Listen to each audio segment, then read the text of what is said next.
Good morning, students. Assalamu alaikum. This is your chemistry class. We are studying chapter number 2, structure of atom, and in previous lecture we will discuss about the Rutherford atomic model, in which we discussed the experiment of Rutherford in order to know the arrangement of electron protons in an atom. Today we'll discuss about the defects of Rutherford. What are the defects of Rutherford and how these defects are moved by Neil Bohr. तो सबसे पहले discuss कर लेते हैं defects को ही। तो अगर हम प्रीवियस लेक्चर थोड़ा सा प्रीव्यू करें तो हमने सीखा था कि रदरफोर्ड ने बताया था जो रदरफोर्ड का मॉडल है वो प्लेनेटरी मॉडल है। The model created by the Rutherford is still some serious disorders according to the classic science electron moving around the nucleus. The planetary model of an atom, it is unstable because planetary model of an atom, the electron should radiate energy and finally fall into the nucleus.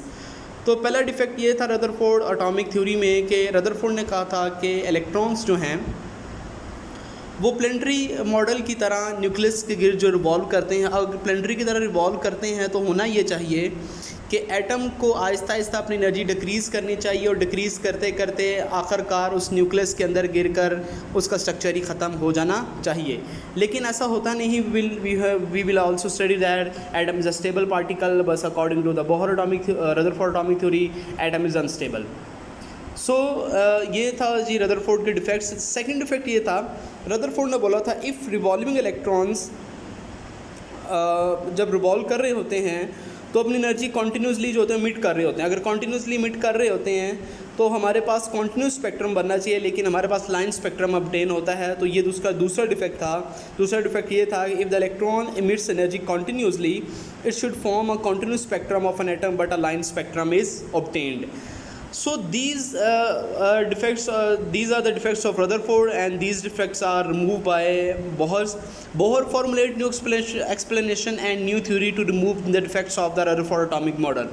In 1913, Neil Bohr proposed a model of an atom that was consistent with the Rutherford model, but is also explained, observe the line spectrum of hydrogen. The main postulates of the Bohr atomic theory are as follow. उसके कुछ अहम निकात हम यहाँ पर देखेंगे. The first one is very important one. The electron in atom revolves around the nucleus in one of the circular orbit. Each orbit has fixed energy, so each orbit is also called energy level.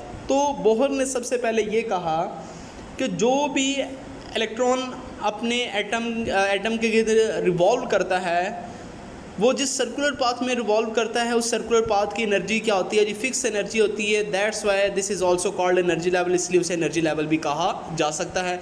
इसका मतलब ये हुआ कि अगर ख़ास energy level है तो energy ना तो अब्जॉर्ब करेगा ना एनर्जी इमिट करेगा।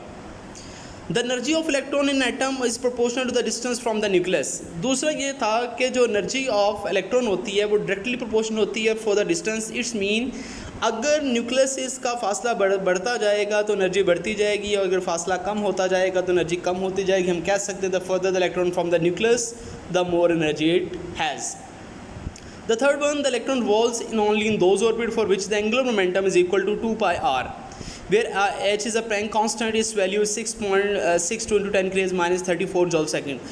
थर्ड वन जो इलेक्ट्रॉन रिवॉल्व करते हैं ऑर्बिट्स में ऑफ ओनली दोज, सिर्फ वो इलेक्ट्रॉन्स जो होते हैं ऑर्बिट्स में रिवॉल्व करते हैं जिनके एंगुलर मोमेंटम होता है वो इंटीग्रल मल्टीपल 2/h के इक्वल होता है, इसे प्लैंक कांस्टेंट भी कहा जाता है.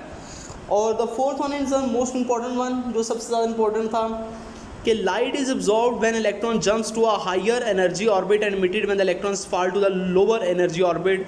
Electron present in a particular orbit does not radiate energy. तो ये था जी फोर्थ वाला. फोर्थ वाले में ये बताया गया था कि जब इलेक्ट्रॉन अपने ही ऑर्बिट में होता है तो ना तो एनर्जी इमिट करता है ना वो एनर्जी अब्जॉर्ब करता है. इलेक्ट्रॉन एनर्जी अब्जॉर्ब और इमिट कब करते हैं? जब इलेक्ट्रॉन हायर से लोअर की तरफ जंप करता है तो एनर्जी इमिट होती है, और जब लोअर से हायर की तरफ जंप करता है तो एनर्जी अब्जॉर्ब होती है. ये फोर्थ पोस्टुलेट था जी बोहर एटॉमिक थ्योरी का. और the last one, fifth one postulate ये था, the energy of the light emitted is exactly equal to the difference of the energies where delta E is equal to E2 minus E1, where delta is energy difference between two orbits of the energy. यहाँ पर जो delta E है दो orbits के दरमियान energies का difference है.